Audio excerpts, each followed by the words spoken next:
Welcome back. You know what time it is. It's not 12:04 technically, but it is right now. Podcast is back. My boy is back. We have two new special guests with us. A lot has been going on. And trust me, we will try to get around to all of it. First and foremost, Dre Says. What's going on? Episode 2 is out today. Yes, right? yes. At 10 a.m. this morning it dropped. Yes, sir. And it was, when I tell you that it's probably one of the most intense podcasts that I've seen this year, it is, bro. Like, bro, and the crazy part about it was only 20, with the beginning and ending credits, it was 24 minutes. So it was like 20 minutes. I paused it 3 times. I had to get up. Yeah, it was really, Go look out the window like I wasn't about to cry. High intensity, high emotional level. Like it was really, really good. You knowing me, imagine me recording that, like trying to hold all that in. Like I was fighting it. I went back and watched it and saw my lip quivering. Like I was holding it back for so long, and it just got to the point where I was like, forget it. Like times are calling for it, man. Right. That raw emotion. Right, you know? right. So this is now episode 9 of the 1204 podcast. Yes. I got one more episode to my season finale. And I'm very gracious, very grateful to still be here, still doing this with all these chaotic things going on in the world.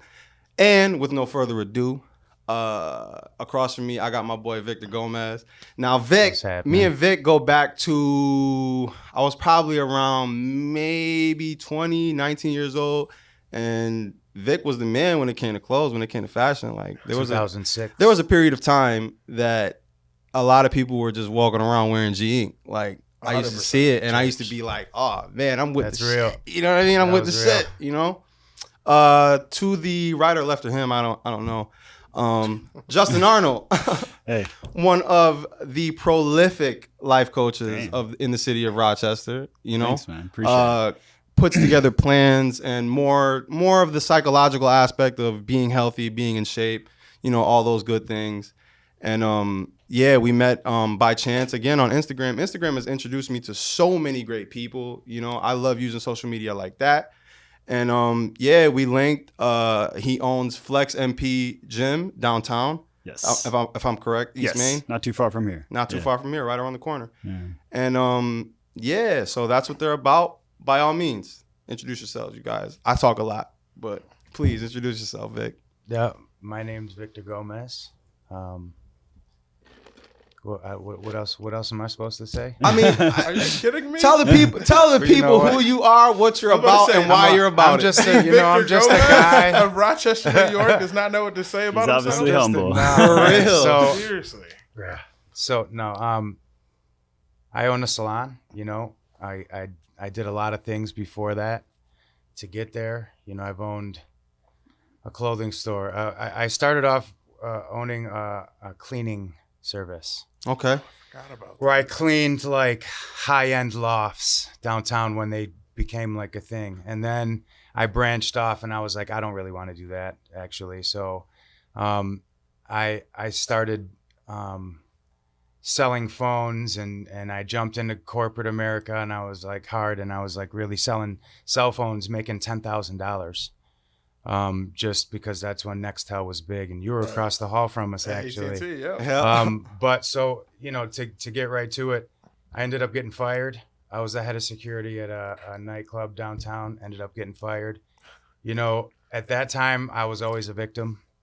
So, you know, I went crying to my dad, I don't know what I'm going to do. And he's like, do you have a plan? I said, yeah. So he gave me a couple dollars and he helped me open that clothing store. And since then, I really just, you know, haven't looked back. I ended up closing it. Me and my friend Tyler did a printing business, ended up closing it. I did a tattoo magazine called Subculture. Shout out to Subculture. Oh my God, it was an amazing experience. Yeah. Ended up, you know, you don't make a lot of money doing that. It's a thankless job, but it was amazing, and I met a ton of people. Again, that's what all these businesses did for me, my friend. Yeah, and I ended up figuring out that my network, you know, was strong and that it didn't matter what I did. I just so happened to when the tattoo magazine went away, I had to swallow my pride. I didn't have a lot going on, and my friend Missy, shout out to Missy Green, she had a salon and she's like, you know, I'm either gonna close it or you can take over. So it was, you know, a plan for me to just have a business and not have to close it.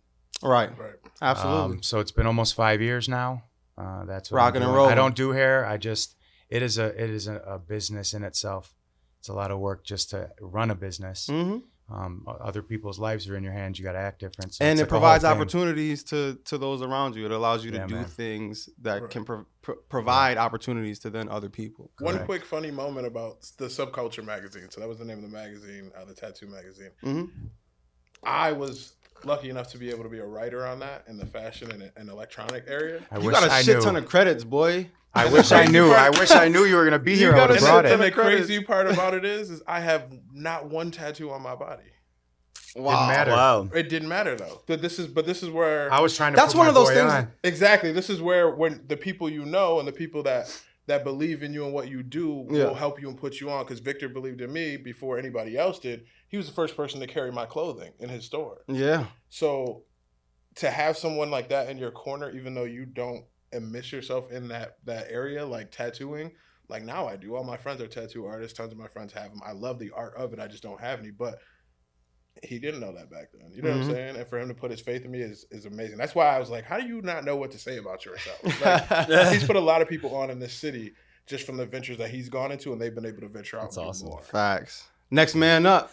Yeah, I'm Justin. It's a health and wellness guy. I own a gym, but I literally just help people through a psychological aspect of health and wellness, you know, whether it be movement, whether it be nutrition, whether it be supplementation. I've been doing this for a long time. Prior to this, since he gave a little backstory, for those that don't know, I'm married to Alexis Arnold, the news anchor at 13, and that's what brought us here. But for a little bit, I was a weekend weather anchor, so that's how we went. I did a little bit. Wow. I knew this guy looked know familiar. that. Wow. The mind blown emoji. I'm Mind always blown trying to emoji. figure shit out. You Wow. can find some stuff on YouTube. I do have a YouTube channel, which is now all dedicated to fitness, but some old That's great. videos. of You me are doing weather. super humble, bro. We had a full we vibed and had a couple of conversations. You never brought this up. You I saved thought it I for had the a good. podcast. I thought I had I a good dig it. story, dude. Well, when I met you, like I just thought you were a cool dude, and I want to hear your story. And, I like, dig it. You know, it's Sit there with just the ace something I in his wanted to back hear. But pocket. yeah, I like you. I bounced around too. Why Like, couldn't it's you funny put me brought over this there? around. No, it's funny you brought this guy on because it's like that was me. Like I went to college. I didn't want to. My first passion was to be a famous rock drummer. I had scholarships to play, and I Wow. realized it was gonna be harder than I thought. Yeah, right. Right. So I still played. I still play. My son's playing now, but then I got into like PR and marketing, and I thought I wanted to do that. And then I just started managing businesses, restaurants, Right. supplement stores. Started dabbling at like Gold's Gym, but then met my wife because I moved back home to help my parents. We were going through cancer, and then finally it was her that was like, I love my wife, man. It was like her that she was like, you should just make a career out of this. Quit doing all these different side jobs. Like when I moved here, I was at the Y, training, working, but I was Right. also working at the jail. I was Yep. doing this. I was working at CVS. She's like, stop. So I stopped, and then boom, just it's taken off ever since. I have a gym. Because that's what you were supposed to be doing. I know, Incredible. right? God, yeah, I'm a sometimes man it's of that faith, full so- circle thing. You Yeah, know what I mean? again, I just help people. Like I feel grateful to be even paid for what I do, but I literally just help people live a better, healthier life. Like it's as simple as that, and I guide people and personalize it to them because every one of us is unique. in our own little way. Absolutely. So yeah. True is told. And to now get into what's going on in the world around us, right? And I'm not going to get too much into politics. I mean, feel free to comment on whatever it is you'd like to comment on. I'm not really into the donkey and what is it, the elephant kind of thing, the blue and red. I really don't like. I'm a people guy. I'm about the people, for the people. I feel like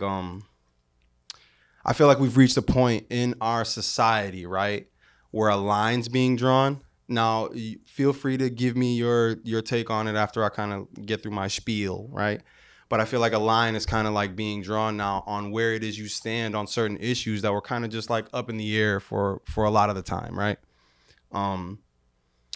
Me being a person of color, like I've had my own experiences with like law enforcement and stuff like that, but I was usually the one like harassing them.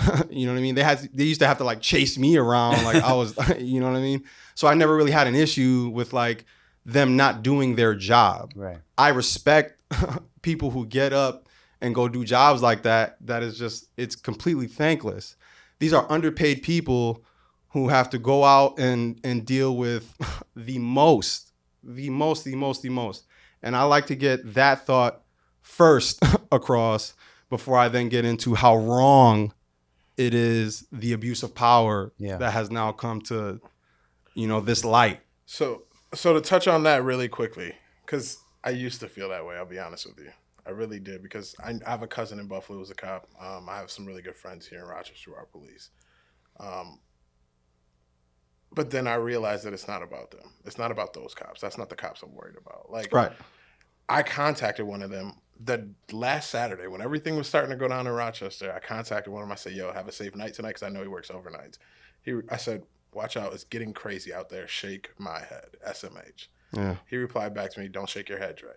I said, what are you talking about? He said, you said it earlier. How many times can you get punched in your face every day when you walk out the door? He was like, I'll be fine. He's like, don't worry about me. And I'm like, for an officer of the law that has been exactly that, an officer of the law, not someone abusing the law, not somebody that feels they're above the law, an officer of the law, to tell me that, like, he feels that all this is justified, I had to rethink everything I had thought about this. You know what I mean? Right. So I get what you're saying. There's a ton of cops out there that are busting their ass and they're not making enough money to do the jobs that they're doing. But unfortunately, they're a part of a bigger group who's fucking up. Absolutely. So, like, no question. It's hard to have any sympathy for the lot of them. Absolutely. That's just my theory on it. I don't know. Now here's a question I have for you both, and you can kind of swap out, who goes first with the answers.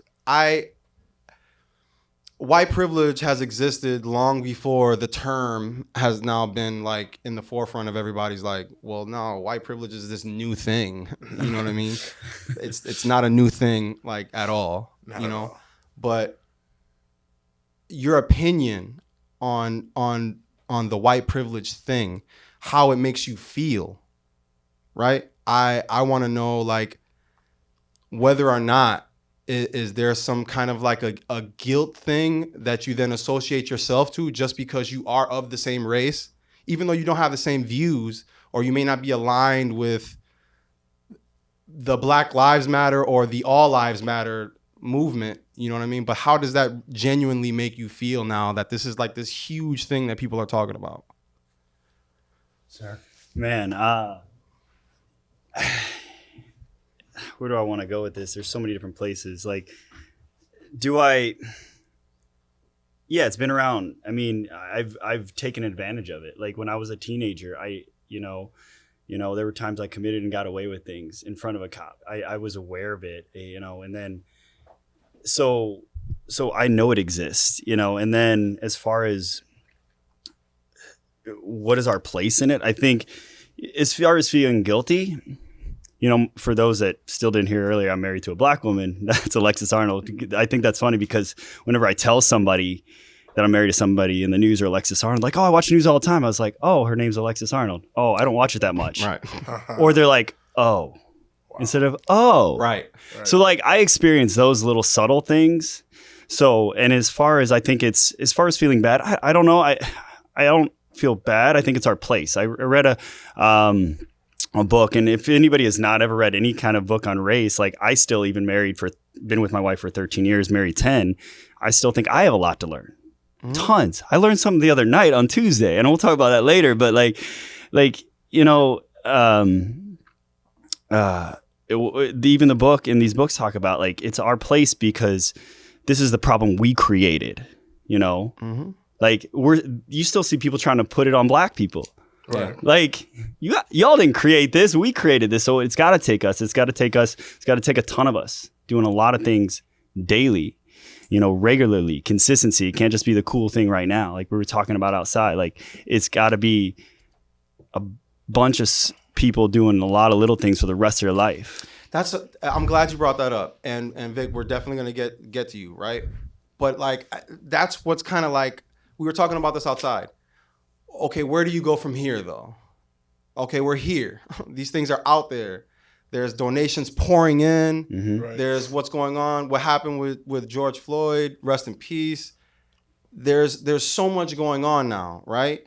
And with trends, things kind of like fizzle away. Nah, right? We can't let this. And you guys were saying it. You guys said it first.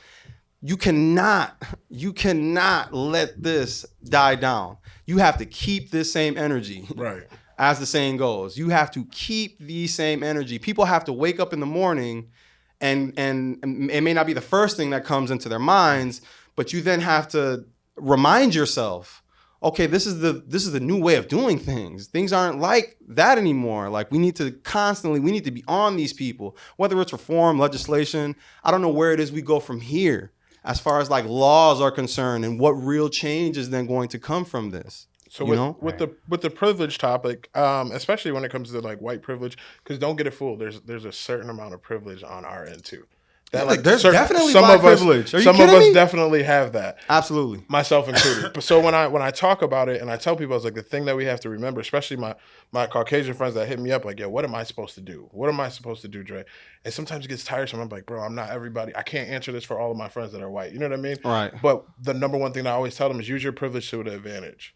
Right. Use your privilege as an advantage to get to the point where you need to be. Just like I do when it's for you guys, like when it's for my white friends, when we go to an area where they don't feel comfortable and I'm like, yo, but my people's out here, so we straight. Like, you know what I mean? Or when I go somewhere and someone knows me already, so I don't get those weird stares, like, is he gonna steal something from here? Right. I let it be known who I'm with. You know what I mean? Right. So like in any form of privilege that you have in this United States at this moment needs to be used for this Black Lives Matter movement. Yeah, and that's what I was saying. Like we have the book I was talking about earlier was White Fragility. If nobody's read that, I think everybody should read that and like take an open eye to. Have you guys heard that book? No, White Fragility. Yeah, I read it two years. It doesn't matter. I read it, and it's actually I believe a white woman who co-wrote it, who goes and does diversity training, but you can read more about that. The point is like she talks about this. Like there's a chapter in there like when white women cry, and I'm sure you guys have heard that statement. Mm-hmm. It's just I'm not going to go down the book, read it. It's just a great book, but it talks about like it. She talked over and over again.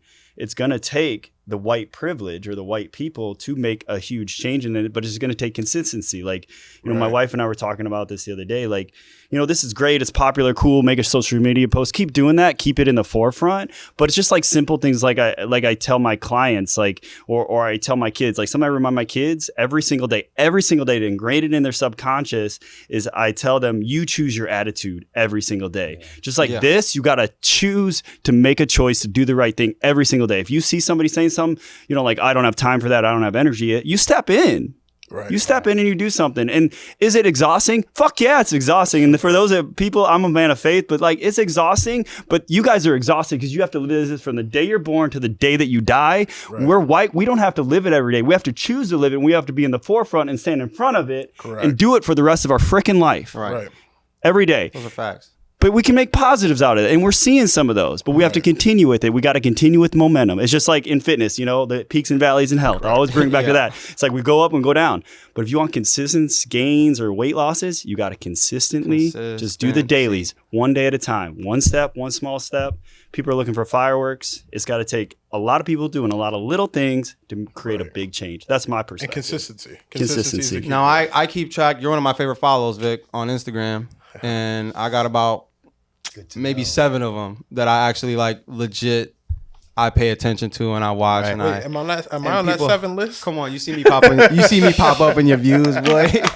So and I always appreciate the captures, you know, the stills. Like your stills are always magazine-esque, and of course you would have, for me, you know, magazine guy. Like it's a way of life. Yeah. I don't care if I'm making a grilled cheese sandwich. Yo, it's got to be the most golden. I got to cut it in a, you know, sideways. There's always an aesthetic to everything. Let that cheese melt. I might go on Instagram and take a picture of it. But like everything, you know, I don't want to slack in any way. Right. I have changed a whole lot, you know, in the past few years. And he can attest to that. 100%. So for me, I use my page, my views, my eyes that are on me differently now. I don't post. I had to post 3 times a day. I had to put up 3 pictures. One of them had to be a quote. Like it was I was so wrapped up in it. And then I just got a lot more private. Yeah. I don't post a lot, but I just post a lot of pictures and stuff like that. You know what I mean? But we're both cat dads too. You know, cat daddies. So, but to get back to your question. How is this all making you feel, bro? Sorry, we got a little. It's passionate. heavy. You stole my Sorry. shine. No, so for me, I was blessed at a young age to be wiped of that 100%. My white guilt comes from other white people, not how I feel. All right. You know, coming from a broken home, you know, my mom was working, going to school. I had to go over my friend's house. I ended up living there for a few years just because I was there so much. They lived on Doorbeth off of Conkey. I tried that slick shit a couple times when I was younger, but even then, it's only because I heard it from family members who should be ashamed of themselves because they're Cuban off the boat. So like, for me, it was very confusing to hear it and then use it and then get punched in the fucking mouth. And none of my friends helped me. Yeah. I was like, oh, this is bad. You can't say that shit. And then growing up in there and in the hood at the time, being one of 2 or 3 white kids in that entire neighborhood back in the late 80s, that was some scary shit. Yeah. So if there was any in me from what I learned, it was gone quick. That was my family. Those are my brothers. They continue to be. So I feel as though, and they were always with me through sports or through something else. And we'd go to Philadelphia, racism, anywhere we go. That we went to a Christian school, my man.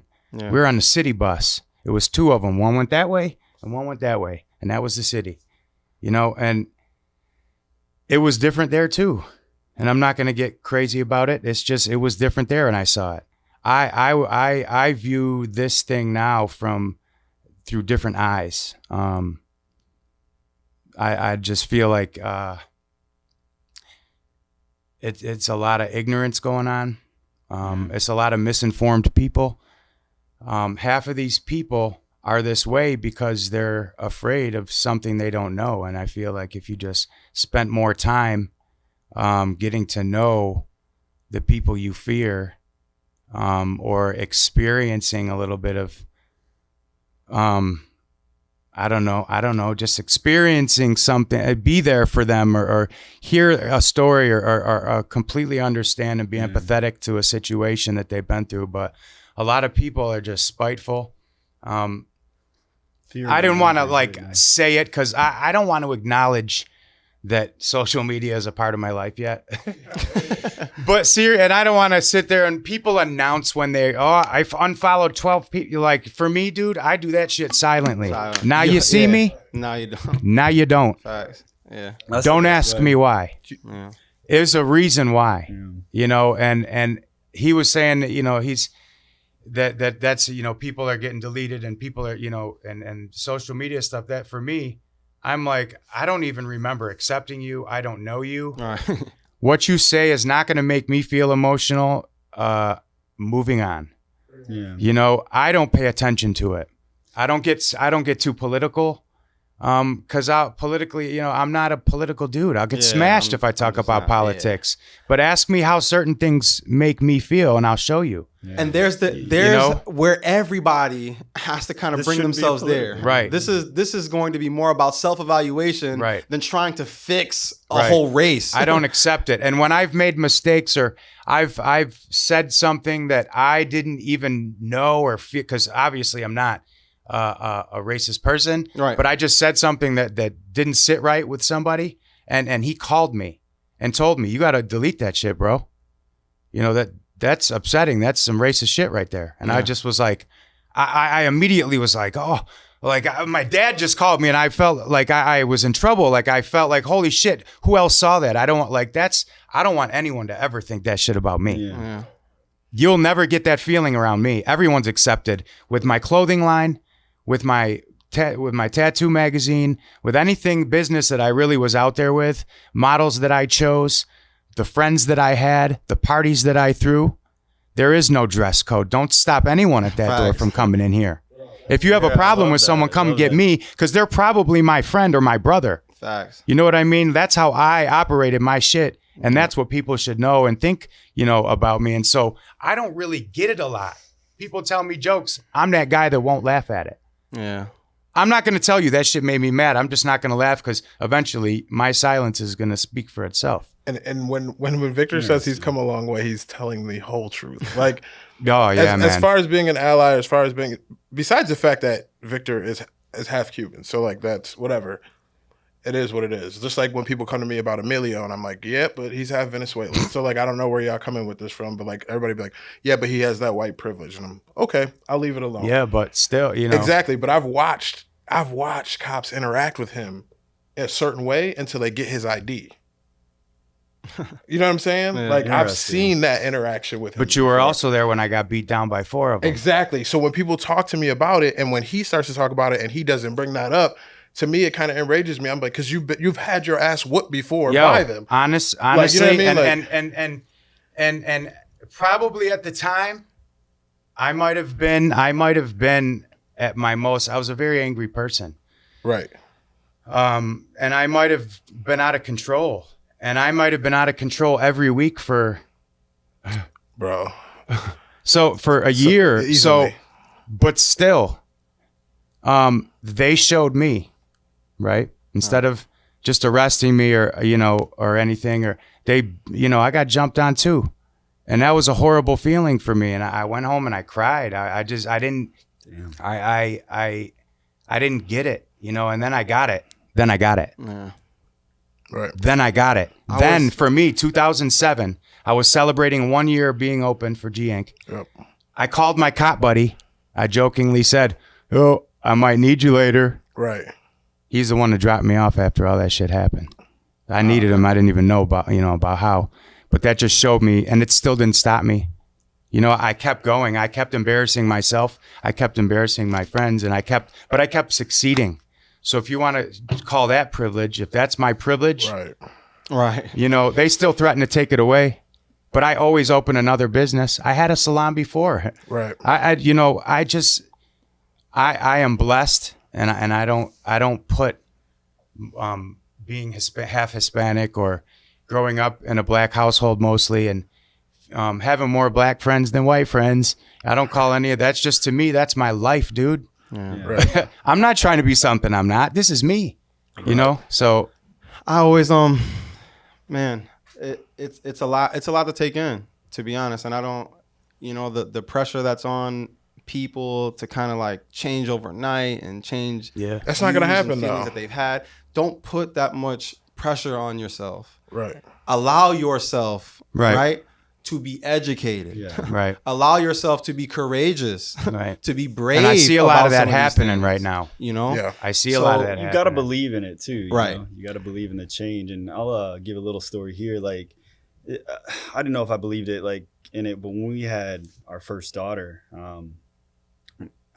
just to give you a little background, my parents come across accepting. My grandparents definitely not. I could go on a whole podcast on its own about that, but like when our first daughter was born, let's get back to that. My grandma wouldn't even come to the hospital. Wow. My grandma wouldn't even come to the hospital, and I had to listen to months prior to that baby being born an hour-long lecture that I just had to take. My dad knew it was going to come. My dad is totally supportive of our relationship, but he's like, I just want you to do this for her. And I had to take like how we didn't serve these kind in my restaurant in my day. There's these people, those kind. She never used the N-word, but I still I was fired up. Sometimes you don't have to. Sometimes the shit you say So, comes out that way. Anyways, yeah. So she wouldn't come, and I was like, I want to be angry. It's like, well, here's what I say. One thing about this, I'd rather people know where they stand. And we know where Correct. people stand. My wife has said that over and over. I'd rather know where people stand instead of hiding behind the covers. Yep. And if you didn't know before, You're starting to learn now. you know now. You're learning you now the know. hard way. You know now, and I just want the people that are all woke this week Right. This week. to stay there. Stay that way. Because for a lot of people, That's like what we're I said talking about. right before this, I see a lot of that right now. Yeah. But Oh, yeah. I also know it'll take a week, Oh yeah. and it'll I won't just see off. another post like that. Yeah. Yeah. And it's like, I'm not trying to guilt anyone, but keep it Keep that it way going. all the way, all This the time. time, Then, this time has to be different. yeah, History cannot repeat itself after this. no. There's And like no you way. said, just be lucky that we're just looking to be equal and Right. that we're not looking to get revenge because you I wouldn't probably be not able to built handle that it. way. No. The I was just gonna the say my worst- grandmother. Sorry, yeah, like basically a year before she died, she apologized for all that Yeah. and sent us a bunch of So stuff. there's still hope. That's what I'm trying to say. That's what I'm she was saying. 96 years old. Right. There's still hope. As long as you are Don't give up. open, you open your heart. And I know that sounds corny. I don't care if I sound like that. a bitch. Fight me when you see Come me. on, I'm man. around. Right. I'm so more sensitive to all of this. Yeah. And I'm totally okay with it, man. Like seeing some of these pictures, seeing some of these videos that are coming out, if it's not touching you and if it's not making you dig so deep that you find something, some way that Right. you can push towards positive change, like we have no business knowing each other. I think We have it no does business touch people, associating and that's why anything they like that. challenge it. It touches them, and they can't handle that they're feeling something, so they get the other way. Like I'm talking Right. about racist people, So- like Right. assholes. So people tend to get to the point where, like I used to say it when I was younger, I'm fine until you see me shed a tear. Then I am thoroughly upset. All right. And when people get to that point, they make the decision. Either they're going to go that way and be thoroughly upset about it, or they're going to come along and try to help you fight. Yeah. And the people that get thoroughly upset because you're trying to make a change in something that is cushiony for them are the people that are the ones that we have to try to either change their opinion or move them the fuck out the way. Yeah. Pretty much. It's just a crazy, bro. It's so crazy because it's dividing people and it shouldn't be.